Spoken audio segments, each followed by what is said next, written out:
महाभारत अनुशासन पर्व, जिसका ये दूसरा अध्याय है। इस अध्याय में प्रजापति मनु के वंश का वर्णन किया गया है।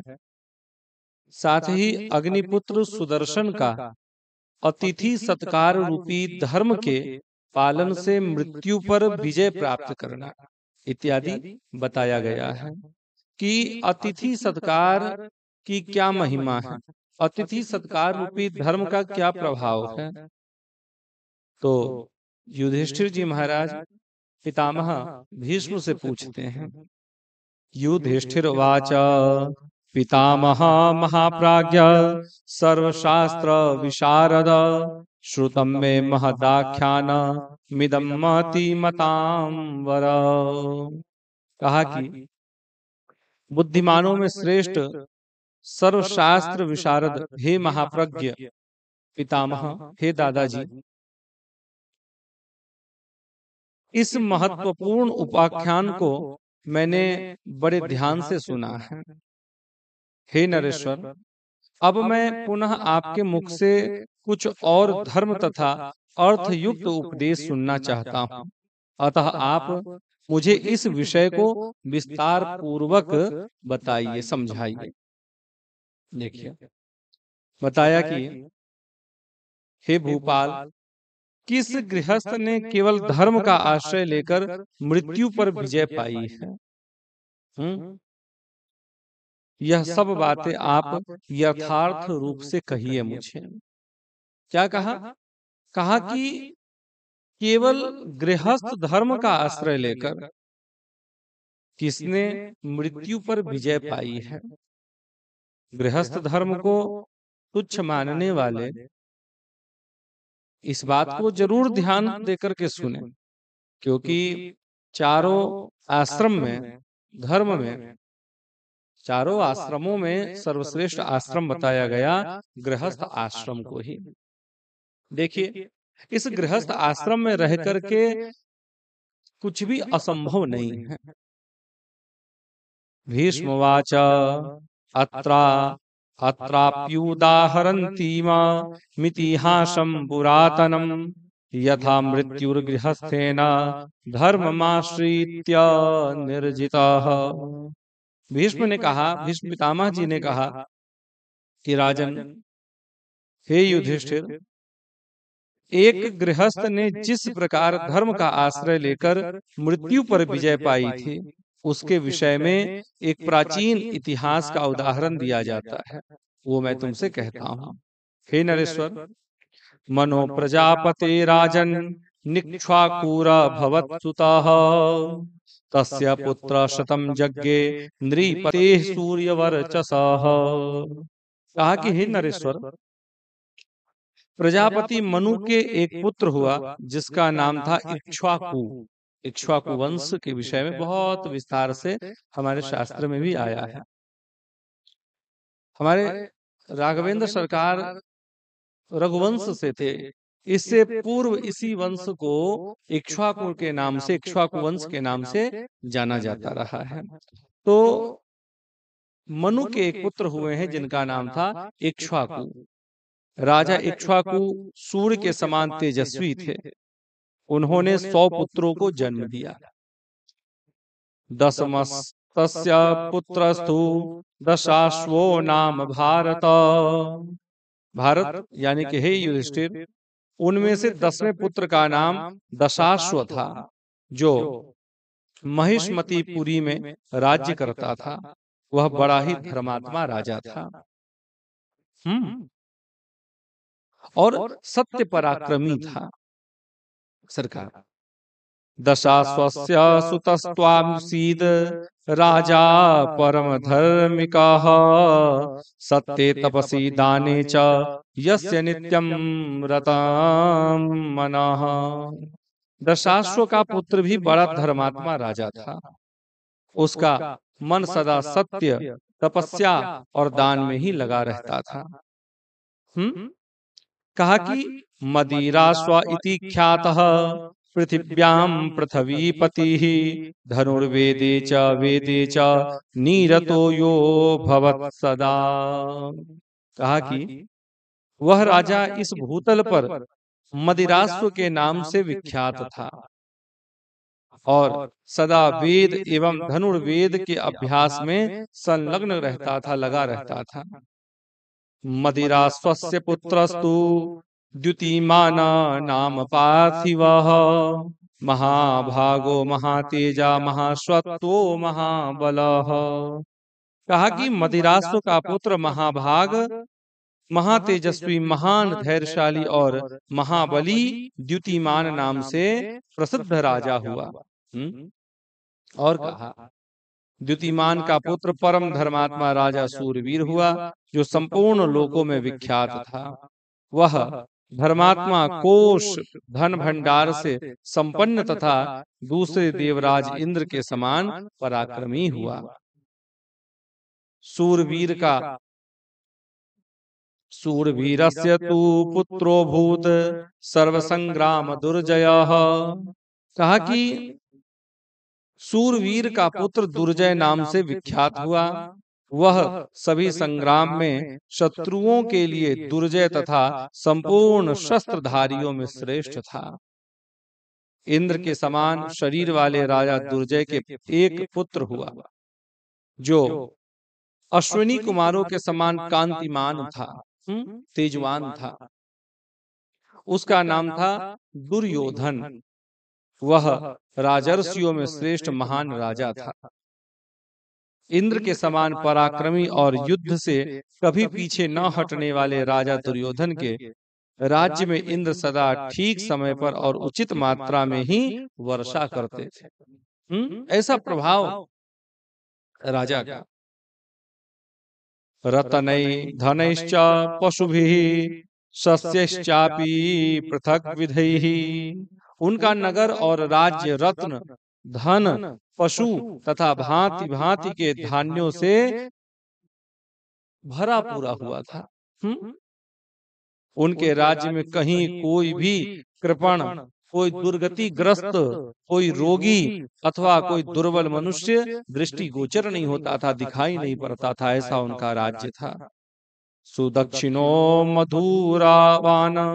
कहा कि वह राजा अत्यंत उदार, मधुर भाषी, कैसा तो मीठा बोलने वाला, किसी का दोष न देखने वाला, जितेंद्रिय, धर्मात्मा, दयालु और पराक्रमी था।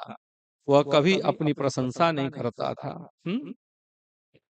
यज्वानादान्तो मेधावी ब्रह्मण्यः सत्य संगरः न चावमन्ता दाता च वेद वेदांग पारगार।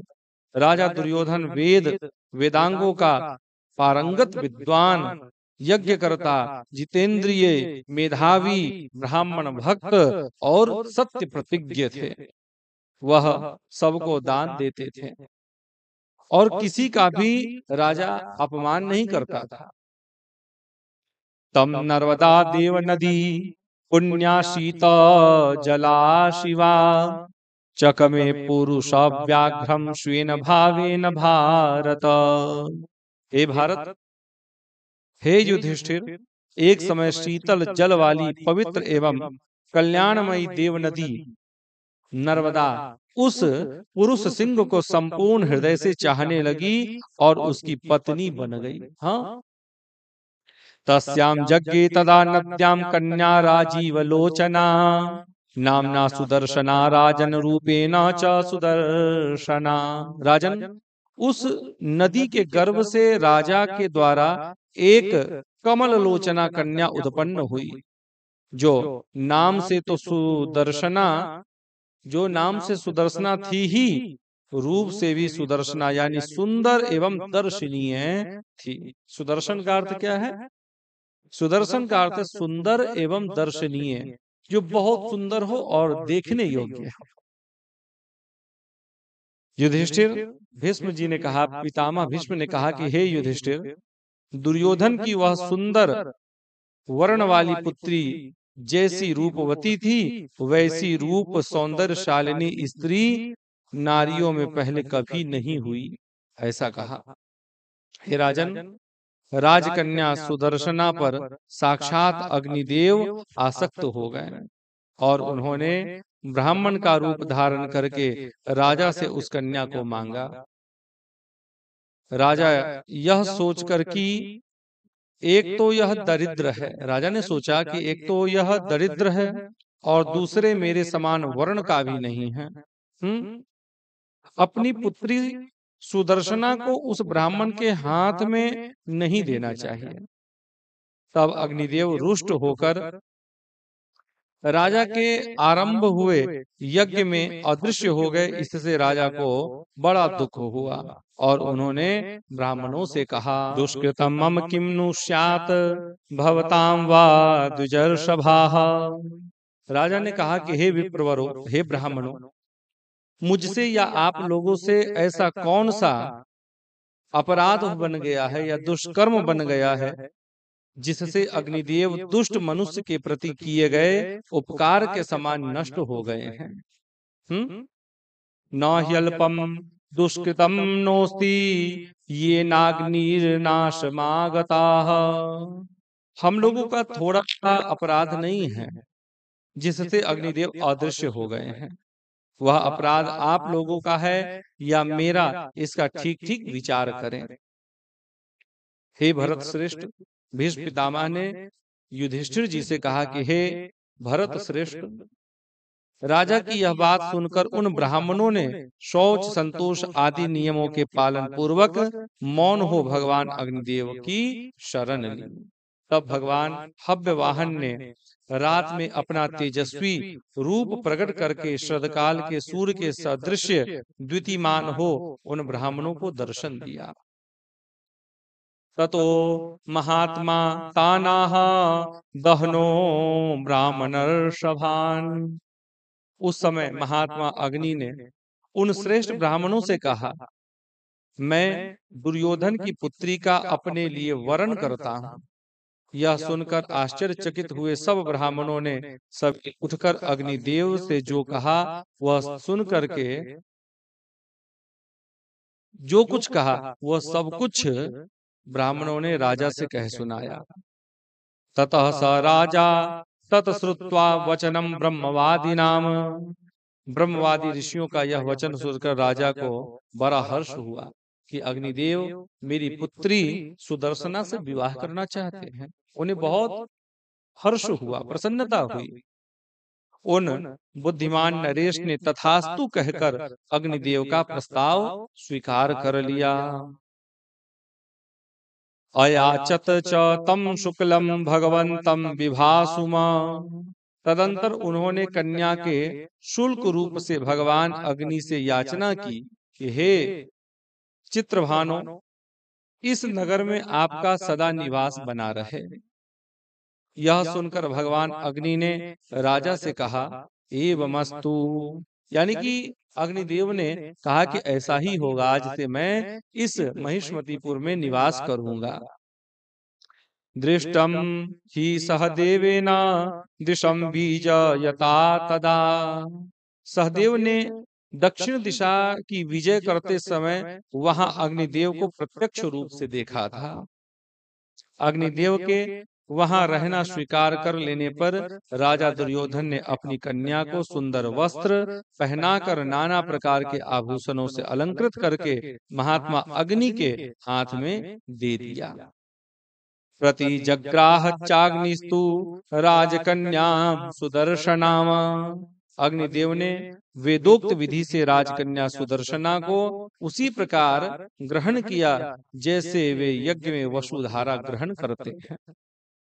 तस्य रूपेण शीलेन कुलेन वपुषा श्रिया। सुदर्शना के रूप, शील, कुल, शरीर की आकृति और कांति को देखकर अग्निदेव बहुत प्रसन्न हुए और उन्होंने उसमें गर्भाधान करने का विचार किया। कुछ काल के पश्चात सुदर्शना के गर्भ से अग्नि के एक पुत्र हुआ जिसका नाम पड़ा सुदर्शन, जिनका नाम रखा गया सुदर्शन। वह रूप में पूर्ण चंद्रमा के समान मनोहर था और उसे बचपन में ही सर्वस्व रूप सनातन पर ब्रह्म का ज्ञान हो गया था। किसे? तो सुदर्शन को। अथौघवान नाम नृपो निग्रस्यासीत पितामह। उन दिनों राजा नृग के पितामह ओघवान इस पृथ्वी पर राज्य करते थे। उनके ओघवती नाम वाली एक कन्या और ओघरथ नाम वाला एक पुत्र था। तमोघवान ददौ तस्मै स्वयमोघवतीं सुताम। ओघवती देवकन्या के समान सुंदरी थी। ओघवान ने अपनी उस पुत्री को विद्वान सुदर्शन को पत्नी बनाने के लिए दे दिया। राजन, सुदर्शन उसके साथ गृहस्थ धर्म का पालन करने लगे। उन्होंने ओघवती के साथ कुरुक्षेत्र में निवास किया। हे प्रजानाथ, हे प्रभो, उद्दीप्त तेज वाले उस बुद्धिमान सुदर्शन ने यह प्रतिज्ञा कर ली कि मैं गृहस्थ धर्म का पालन करते हुए ही मृत्यु को जीत लूंगा। किसने प्रतिज्ञा की? तो बुद्धिमान सुदर्शन ने ही ये प्रतिज्ञा की। तामथौघवतीम राजन सपावक सुतो ब्रवीत अतिथे प्रतिकूलम ते न कर्तव्यम कथंचन। राजन, अग्नि कुमार सुदर्शन ने ओघवती से कहा। क्या कहा? देवी, तुम्हें अतिथि के प्रतिकूल किसी तरह कोई कार्य नहीं करना चाहिए। ये न च तुष्येत नित्यमेव त्वयातिथिः। क्या कहा? जिस जिस वस्तु से अतिथि संतुष्ट हो वह वस्तु तुम्हें सदा ही उसे देनी चाहिए। यदि अतिथि के संतोष के लिए तुम्हें अपना शरीर भी देना पड़े तो मन में कभी अन्यथा विचार न करना। एतत् व्रतम मम सदा हृदि संपरिवर्तते गृहस्थानां च शुश्रोणि नातिथे विद्यते परम। कहा कि हे सुंदरी, अतिथि सेवा का यह व्रत मेरे हृदय में सदा स्थिर रहता है। गृहस्थों के लिए अतिथि सेवा से बढ़कर दूसरा कोई धर्म नहीं है। वामोरु शोभने, यदि तुम्हें मेरा वचन मान्य हो तो मेरी इस बात को सदा शांत भाव से सदा अपने हृदय में धारण किए रहना। हे सुंदरी, हे प्रिय, यदि मेरी ये बात तुम्हें ठीक लगे तो इस बात को अपने हृदय में सदा धारण किए रहना। कहा कि हे कल्याणी, हे निष्पाप, यदि तुम मुझे आदर्श मानती हो तो मैं घर में रहूं या घर से कहीं दूर निकल जाऊं, तुम्हें किसी भी दशा में अतिथि का अनादर करना नहीं चाहिए। तमब्रवीतोघवती तदा मूर्ध्नि कृतांजलिः न मे त्वद्वचनात् किंचिन कर्तव्यम कथंचन। सरकार, आपको बताऊं कि यह सुनकर ओघवती ने दोनों हाथ जोड़ मस्तक में लगाकर कहा कि कोई भी ऐसा कार्य नहीं है जो मैं आपकी आज्ञा से किसी कारणवश न कर सकूं। क्या कहा? कहा कि ऐसा कोई काम नहीं जो आपकी आज्ञा पाकर के उस कार्य को मैं न करूं। राजन, उन दिनों गृहस्थ धर्म में स्थित हुए सुदर्शन को जीतने की इच्छा से मृत्यु उनका छिद्र खोजती हुई सदा उनके पीछे लगी रहती थी। एक दिन अग्निपुत्र सुदर्शन जब समिधा लाने के लिए बाहर चले गए, उसी समय उनके घर पर एक तेजस्वी ब्राह्मण अतिथि आया और ओघवती से बोला, आतिथ्यम कृतमिच्छामि त्वयाद्य वरवर्णिनि प्रमाणम यदि धर्मस्ते गृहस्थाश्रम सम्मतः। कहा कि हे वर्णिनी, यदि तुम गृहस्थ सम्मत धर्म को मान्य समझती हो तो आज मैं तुम्हारे द्वारा किया गया आतिथ्य सत्कार ग्रहण करना चाहता हूँ। इस प्रकार से कहा। इत्युक्ता तेन विप्रेण राजपुत्री यशस्विनी। प्रजानाथ, उस ब्राह्मण के ऐसा कहने पर यशस्विनी राजकुमारी ओघवती ने वेदोक्त विधि से उनका पूजन किया। आसनम चैव पाद्यम च तस्मै दत्वा द्विजातये। ब्राह्मण को बैठने के लिए आसन और पैर धोने के लिए जल देकर ओघवती ने उनसे पूछा कि हे विप्रवर, हे विप्रवर, आपको किस वस्तु की आवश्यकता है? मैं आपकी सेवा में क्या भेंट करूं, आप मुझे बताएं। ताम ब्रवीत ततो विप्रो राजपुत्रीम सुदर्शनाम। तब ब्राह्मण ने दर्शनीय सौंदर्य से सुशोभित राजकुमारी ओघवती से कहा कि हे कल्याणी, मुझे तुमसे ही काम है, तुम निःशंक होकर मेरा यह प्रिय कार्य करो। क्या? यदि प्रमाणम धर्मस्ते गृहस्थाश्रम सम्मतः। रानी, यदि तुम्हें गृहस्थ सम्मत धर्म मान्य है तो मुझे अपना शरीर देकर मेरा प्रिय कार्य करना चाहिए, ऐसा कहा ब्राह्मण ने। राजकन्या ने दूसरी कोई अभिष्ट वस्तु मांगने के लिए उन अतिथि से बारंबार अनुरोध किया, किंतु उस ब्राह्मण ने उसके शरीर दान के सिवा और कोई अभिलषित पदार्थ उनसे नहीं मांगा। सातु राजसुता स्मृत्वा भरतु वचनमादितः। याद आ गई बात क्या?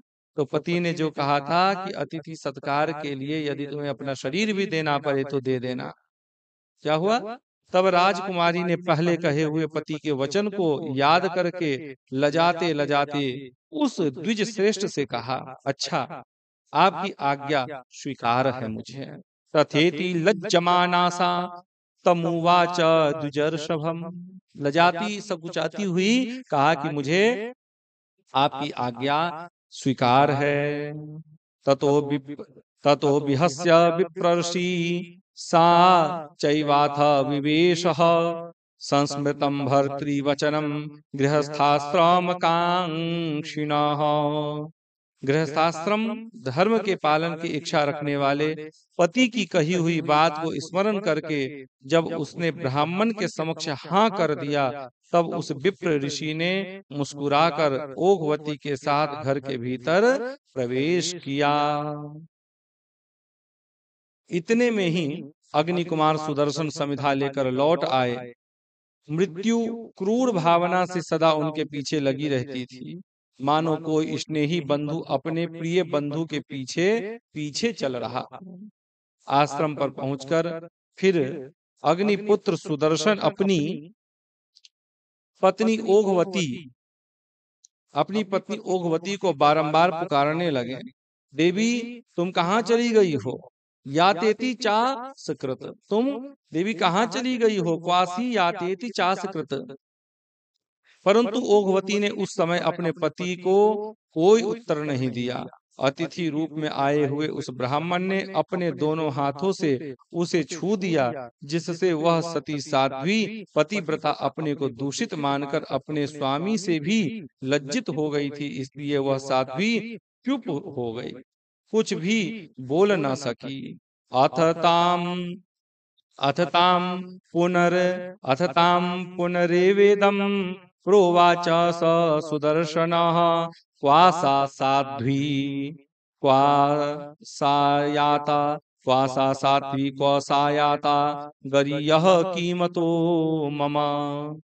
तब सुदर्शन फिर पुकार कर इस प्रकार कहने लगे, मेरी वह साध्वी पत्नी कहाँ है? वह सुशीला कहाँ चली गई? मेरी सेवा से बढ़कर कौन गुरुतर कार्य उस पर आ पड़ा? वह पतिव्रता सत्य बोलने वाली और सदा सरल भाव से रहने वाली आज पहले की ही भांति मुस्कुराती हुई वह मेरी अगवानी क्यों नहीं कर रही है? कहाँ चली गई है?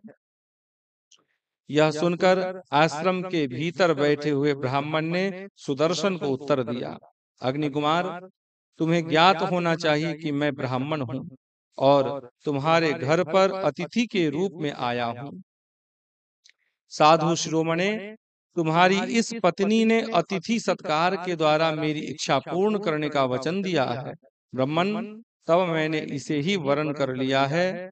अनेना विधिना सेयम, क्या कहा? इसी विधि के अनुसार यह सुमुखी इस समय मेरी सेवा में उपस्थित हुई है। अब यहाँ तुम्हें दूसरा जो कुछ उचित प्रतीत हो वह कर सकते हो। इसी क्या कहा कि जो तुम्हें ठीक लगे वो कर सकते हो। इसी समय मृत्यु हाथ में लोहदंड लिए सुदर्शन के पीछे आकर खड़ी हो गई। यह सोचती थी कि अब तो यह अपनी प्रतिज्ञा तोड़ बैठेगा, इसलिए इसे यही मार डालूंगी।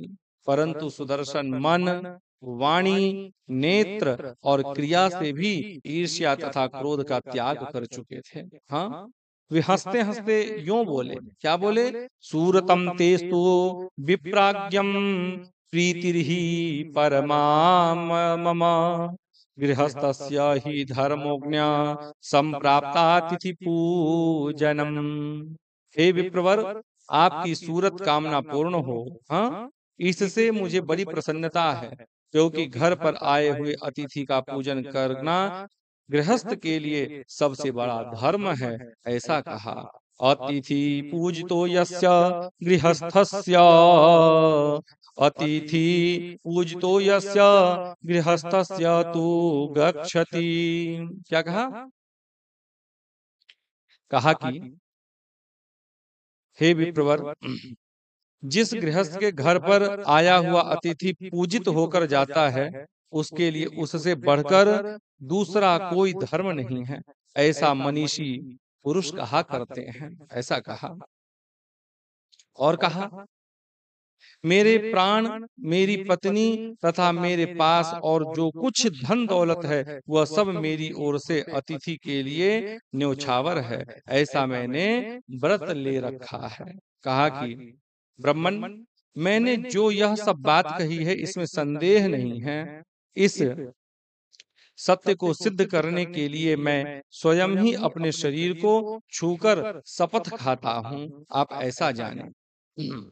पृथ्वी वायुराकाश मापो ज्योतिश्च पंचमम बुद्धिरात्मा मनः कालो दिशश्चैव गुणा दशः। दिशश्चैव गुणा दशः। कहा कि धर्मात्माओं में श्रेष्ठ ब्राह्मण पृथ्वी, वायु, आकाश, जल, नेत्र, बुद्धि, आत्मा, मन, काल और दिशाएं, ये 10 गुण वस्तुएं सदा ही प्राणियों के शरीर में स्थित होकर उनके पुण्य और पाप कर्मों को देखा करते हैं। कौन कौन से? तो पृथ्वी, वायु, आकाश, जल, नेत्र, बुद्धि, आत्मा, मन, काल और दिशाएं, ये सब हमारे शुभाशुभ कर्मों को देखा करते हैं। कहा कि यथैषान्नानृता वाणी मद्या मयाद्या समुदीरिता। कहा कि आज मेरी कही हुई यह वाणी यदि मिथ्या नहीं है तो इस सत्य के प्रभाव से देवता मेरी रक्षा करें, अथवा मिथ्या होने पर मुझे जलाकर भस्म कर डालें। भरतनंदन, सुदर्शन के इतना कहते ही संपूर्ण दिशाओं से बारंबार आवाज आने लगी, तुम्हारा कथन सत्य है, इसमें झूठ का लेश भी नहीं है। ऐसा चारों तरफ से आवाजें आने लगी, यानी कि आकाशवाणी होने लगी। उठ जाटा तू ततस्मास्मिन। कहा कि तत्पश्चात वह ब्राह्मण उस आश्रम से बाहर निकला। वह अपने शरीर से वायु की भांति पृथ्वी और आकाश को व्याप्त करके स्थित हो गया। शिक्षा के अनुकूल उदात्त आदि स्वरों से तीनों लोकों को प्रतिध्वनित करते हुए उस ब्राह्मण ने पहले धर्मज्ञ सुदर्शन को संबोधित करते हुए उससे इस प्रकार से कहा। क्या कहा? धर्मोहस्मि भद्रम ते जिज्ञासार्थम तवानघ प्राप्त असत्यम च ते ज्ञात्वा प्रीतिर्मे परमा त्वयि। कहा कि हे निष्पाप सुदर्शन, तुम्हारा कल्याण हो। मैं धर्म हूँ और तुम्हारी परीक्षा लेने के लिए यहाँ आया हूँ। तुम में सत्य है यह जानकर मैं तुम पर बहुत प्रसन्न हुआ हूँ। तुमने इस मृत्यु को, जो सदा तुम्हारा छिद्र ढूंढती हुई तुम्हारे पीछे लगी रहती है, जीत लिया है। तुमने अपने धैर्य से मृत्यु को वश में कर लिया है। यानी कि इतनी बड़ी घटना घटी, लेकिन फिर भी राजा टस से मस नहीं हुआ, राजा व्यथित नहीं हुआ। इस बात से देखिए ना, इन्होंने मृत्यु पर विजय प्राप्त कर ली। हे पुरुषोत्तम, तीनों लोकों में किसी की भी ऐसी शक्ति नहीं है जो तुम्हारी इस सती साध्वी पतिव्रता पत्नी को और कलुषित भावना से आंख उठा करके भी देख सके।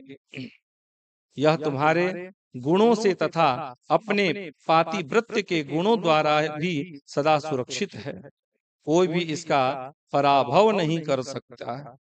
यह जो बात अपने मुंह से निकालेगी वह सत्य ही होगा, मिथ्या नहीं होगी। तुम्हारी पत्नी अपने मुख से जो बात निकाल देगी वह सत्य ही होगा। ये सचमुच पातिव्रत को धारण करने वाली एक महान पतिव्रता है। अपने तपोबल से युक्त यह ब्रह्मवादिनी नारी संसार को पवित्र करने के लिए अपने आधे शरीर से ओघवती नाम वाली श्रेष्ठ नदी होगी, और आधे शरीर से यह परम सौभाग्यवती सती तुम्हारी सेवा में लगी रहेगी। योग सदा इसके वश में रहेगा। इस प्रकार से कहा कि अनयासः लोकांश गंतांसी तपसार्जितान। कहा कि तुम भी इसके साथ अपनी तपस्या से प्राप्त हुए उन सनातन लोकों में जाओगे जहां से फिर इस संसार में लौटना नहीं पड़ेगा तुम्हें। ऐसा कहा। और कहा अनेना चैव देहेना, कि तुम इसी शरीर से उन दिव्य लोकों में जाओगे, क्योंकि तुमने मृत्यु को जीत लिया है और तुम्हें उत्तम ऐश्वर्य प्राप्त हुआ है। अपने पराक्रम से पंचभूतों को लांघ कर तुम मन के समान वेग वाले हो गए हो। इस गृहस्थ धर्म के आचरण से इस गृहस्थ धर्म के आचरण से ही तुमने काम और क्रोध पर विजय प्राप्त कर लिया है। राजन, राजकुमारी ओघवती ने भी तुम्हारी सेवा के बल से स्नेह, आसक्ति, राग, आलस्य, मोह और द्रोह आदि दोषों को जीत लिया है। भीष्म कहते हैं, यानी कि भीष्म पितामह कहते हैं कि शुक्लानाम तो सहस्रेना वाजिनाम रथमुत्तमम् युक्तम प्रगृह्य भगवान वासवोप्यजगामतम्। कहा कि युधिष्ठिर, तदंतर भगवान इंद्र भी श्वेत रंग के 1000 घोड़े से जुते हुए उत्तम रथ को लेकर उनसे मिलने के लिए आए।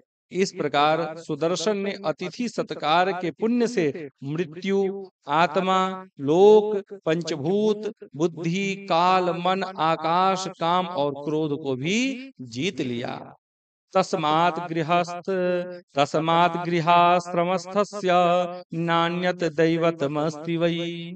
कहा कि हे पुरुषिंग, इसलिए तुम अपने मन में यह निश्चित विचार कर लो कि गृहस्थ पुरुष के लिए अतिथि को छोड़कर दूसरा कोई देवता नहीं है। हाँ, यदि अतिथि पूजित होकर मन ही मन गृहस्थ के कल्याण का चिंतन करे तो उससे जो फल मिलता है उसकी 100 यज्ञों की भी उससे 100 यज्ञों की भी तुलना नहीं की जा सकती कि 100 यज्ञ करके भी ऐसा फल प्राप्त हो जाए। हाँ, अर्थात 100 यज्ञों से भी बढ़कर है, ऐसा मनीषी पुरुष का कथन है। पात्रम त्वतिथि मासाद्य शीलाढ्यम यो न पूजयेत। जो गृहस्थ सुपात्र और सुशील अतिथि को पाकर उसका यथोचित सत्कार करता है, वह अतिथि उसे अपना पाप दे उसका पुण्य लेकर जाता है। एतत् ते कथितं पुत्र मयाख्यानमनुत्तमम्। बेटा, यानी कि भीष्म पितामह ने युधिष्ठिर जी से कहा कि हे पुत्र, तुम्हारे प्रश्न के अनुसार पूर्व काल में गृहस्थ ने जिस प्रकार मृत्यु पर विजय पाई थी, वह उत्तम उपाख्यान मैंने तुमसे कहा। यह उत्तम आख्यान धन यश आयु की प्राप्ति कराने वाला है। इससे सब प्रकार के दुष्कर्मों का नाश हो जाता है। अतः अपनी उन्नति चाहने वाले पुरुष को सदा ही इसके प्रति आदर बुद्धि रखनी चाहिए। हे भरत नंदन, जो विद्वान सुदर्शन के इस चरित्र का प्रतिदिन वर्णन करता है वह पुण्य लोकों को प्राप्त हो जाता है। अर्थात महाभारत के अनुशासन पर्व का ये दूसरा अध्याय था, जिसमें बताया गया कि अतिथि सत्कार के द्वारा मृत्यु पर भी विजय प्राप्त किया जा सकता है। तो आपने अनुशासन पर्व के इस दूसरे अध्याय को श्रवण कर लिया। अब तीसरे अध्याय में आता है कि विश्वामित्र को ब्रह्मणत्व की प्राप्ति कैसे हुई। इस विषय में युधिष्ठिर जी ने प्रश्न किया है। तो अब हम तीसरा अध्याय श्रवण करेंगे। बोलिए लक्ष्मी नारायण भगवान की।